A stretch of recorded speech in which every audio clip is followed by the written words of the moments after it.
Damn it. Motherfucker. Cabrón, hermano.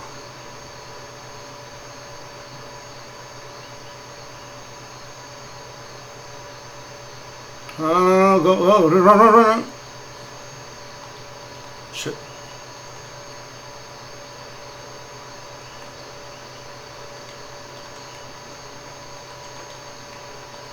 We're fucked. We're fucked.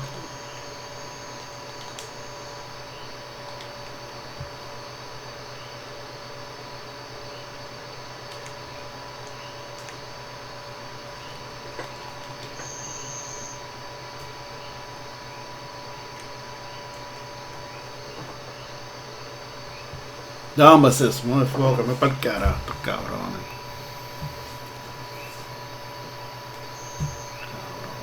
Mierda.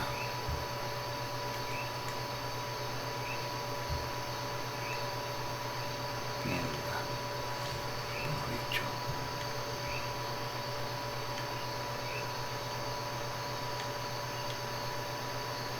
Fucking damas.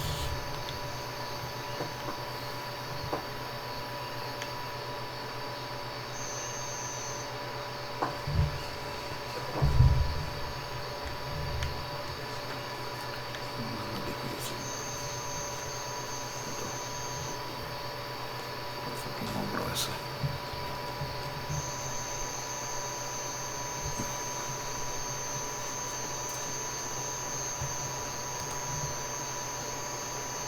Whoa.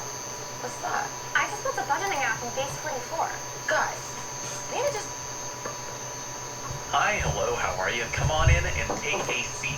Yes, I'm here to talk about the situation regarding Bungie and Sony because I've already received a bunch of DMs from folks asking me if I'm going to talk about it or react to it in any way. Yes, this is more so out of obligation than anything because, man, I don't really personally enjoy covering news like this. Number one, because it is depressing, and number two, because I am not a game journalist.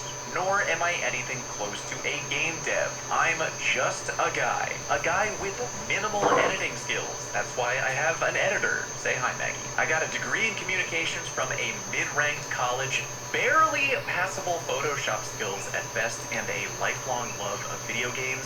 That's it. So while I'm happy to weigh in on the situation, for the love of God, take everything that comes out of my stupid mouth with a grain of salt. I love my self-employed video game life, but I know damn well that content creators sharing gaming opinions is always dangerous water. Always has been, always will be. No one person ever speaks for the group, myself included, and I urge all of you out there to do reading and research on your own. Get information on your own and form your own opinions. Thank you. With that out of the way, let's get some backstory on what the hell I'm here to yap about today. As you may or may not remember, back in 2022, Sony officially bought and acquired Bungie, the game studio responsible for, among other things, the OG Halo trilogy and Destiny. They bought Bungie for $3.6 billion, which admittedly seems like a lot. I mean, for real, even at the time, many industry vets were going, holy shit, that's kind of a lot. Anyway, fast forward to today, or more specifically, this past weekend, where Sony, in their fiscal year 2025 consolidated financial results report, which I will link down in the video description if you want to comb through it yourself, reported a 120.1 billion yen, aka $765 million, give or take, impairment loss against Bungie's assets during the financial year ending March 31st, 2026. Now, I understand that hearing that entire jumbled word salad may cause a John Mulaney-ish response. I can't tell you how frustrating it is to not know what that means.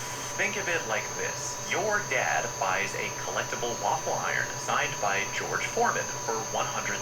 He's pretty sure that not only will the value of the waffle iron go up over time, but he also plans to make and sell waffles too, you know, for extra money. So he makes a few waffles, and while some people really like them, many in the neighborhood do not. He's not selling as many waffles as he'd hoped. He people are more interested in crepes, as it turns out, and the waffle iron is kind of being mismanaged and looking really tired and run down. There are arguments about the quality of the waffles and how they can be improved, but nothing major is happening, and your dad tries to make the waffles taste better by adding a portal, and that complicates things, and now way fewer people are buying waffles than he'd hoped.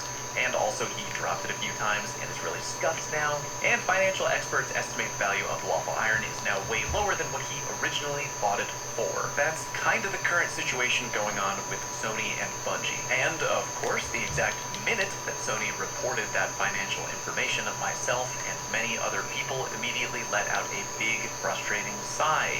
We all know what it's gonna mean. It means that the next few days are gonna be jam-packed with doom and gloom gaming journalist articles, and with gamers, fans, content creators, and the like, all yelling at each other, calling each other dumb, saying I told you so, saying people are on copium, calling each other meat riders, posting Steam chart numbers, the whole 9 yards. I think Destiny the Meme put it best. Oh boy, I'm sure we're about to see some real, well-adjusted and completely normal conversations and narratives soon. On a personal note, I feel like whenever I do open up Twitter to read how the player base at large is feeling regarding big gaming-related news like this, I've come to realize that there are basically 4 different types of replies. Type 1, people who are interested in having a detailed discussion about the situation, often including sources and trying to talk about things in a relatively rational manner. I'm not saying that they're 100% correct across the board, but I'll usually read what they have to say based on the effort put into what they wrote, the fact that they seem to have cared enough to do some homework,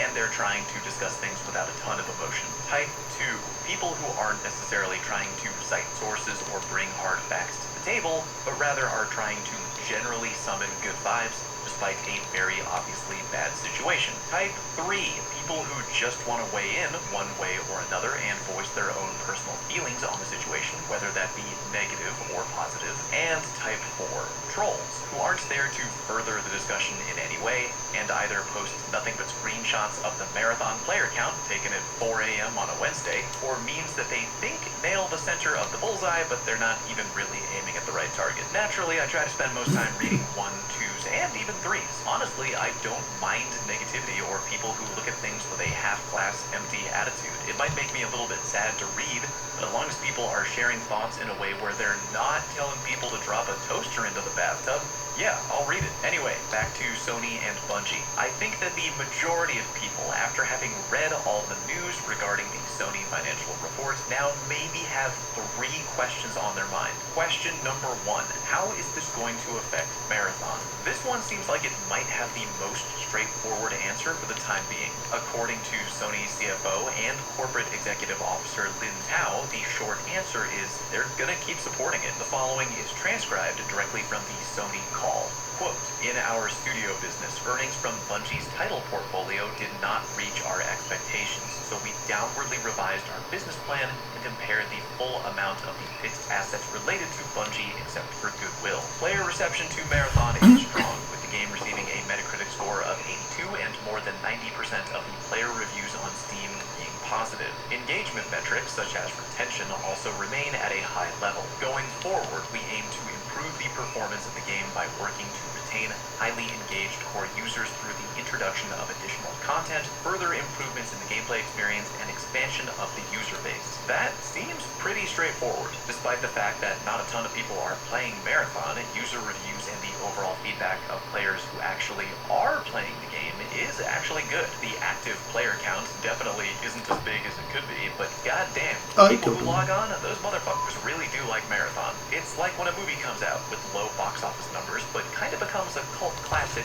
among certain groups. Unfortunate for sure, but understandable. And while plans definitely can change down the line based on what happens, Sony's current plan seems to be that they're just gonna keep supporting it. Last I checked, Season 2 for Marathon is scheduled to drop sometime in June. And I feel like this is gonna be a fairly important window for Marathon, because not only are they getting more content, but everyone is getting their gear reset and starting over from zero. I'm genuinely curious to know how many players who grinded Season 1 are gonna return, how many new players might show up for the reset at Season 2, what's gonna be different, blah blah blah, you get the idea. Anyway, question number 2, how is this going to affect Destiny? The answer to that question seems way more murky To repeat, you can easily find a completely transcribed version of the Sony financial call, and while combing through it, I realized that the word Destiny never comes up, although early on in the call there is a line where they say, quote, "We downwardly revised our projections and recorded an impairment loss against a long-lived asset at Bungie." I can only imagine that is Destiny because, I mean, I'm not sure what the hell else it would be. Again, other than that one particular mention, I couldn't find any discussion regarding Destiny. As of right now, your guess is as good as mine, man. Like Marathon, Destiny 2 is also slated for an update sometime in June that Bungie has not been very chatty about, something that we'll talk about a bit later. Also, this isn't scheduled to be a major expansion like the Edge of Fate or Renegades, but rather a mid-season update, kind of like Ash and Iron. Beyond that, last we'd heard, Bungie was still working on 2 DLCs, Shattered Cycle and The Alchemist. Again, though, I don't think we've heard anything on either of those in a hot minute, and the silence from Bungie lately has really been goddamn deafening. Among the players who are still actively playing Destiny, the general consensus is that players are feeling pretty starved for information about the upcoming June update. Principal comms manager DMG04 commented on May 7th regarding the update. Still have a few lighter twists in the pipe. Community-focused, emblems, and foundation details. Know y'all are chomping at the bit for news, dotting I's, crossing T's, looking to have game-focused articles as soon as they're ready. Content creator Mactix replied with something that resonated with me pretty strongly. Is there any expectation setting that you can share about what these articles will cover? The lack of info about what's to come beyond the June update is what's worrying most about Destiny's future.